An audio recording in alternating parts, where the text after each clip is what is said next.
میں معذرت کے ساتھ عرض کروں گا اگر کسی کے جذبات کو ٹھیس پہنچے، آپ شیخ عبد القادر جیلانی رحمۃ اللہ علیہ کو نہیں پکار سکتے، محمد الرسول اللہ کو نہیں پکار سکتے،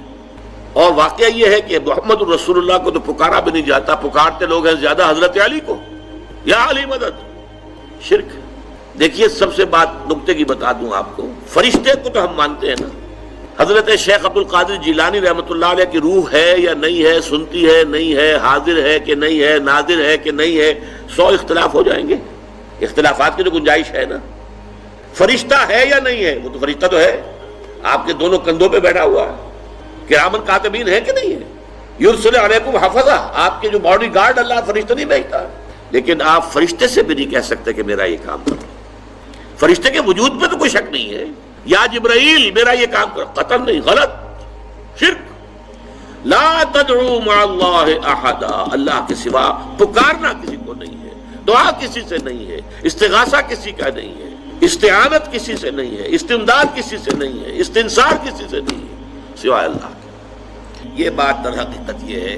یہ ظلم بھی آپ کو معلوم ہے، ہمارے سنی بھائی بھی کرتے ہیں یہ، عوام الناس، یا علی مدد، کسی نے یا محمد مدد نہیں کہا آج تک، مسجدوں میں یا محمد تو لکھا ہوا ہے، لیکن یہ یا محمد مدد کا نعرہ کہیں بھی میدان میں نہیں لگا۔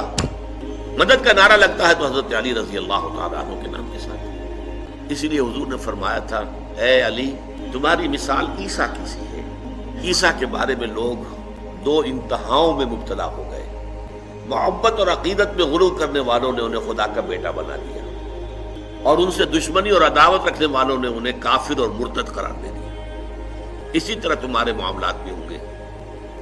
تمہیں کافر اور مرتد قرار دینے والے بھی خوارج پیدا ہو گئے،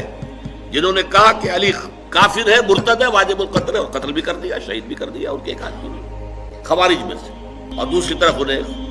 خدا کہنے والے بھی پیدا ہو گئے۔ لیکن اللہ تعالیٰ نے حضرت محمد صلی اللہ علیہ وسلم کو اس زیادتی سے، اس ظلم سے محفوظ رکھا۔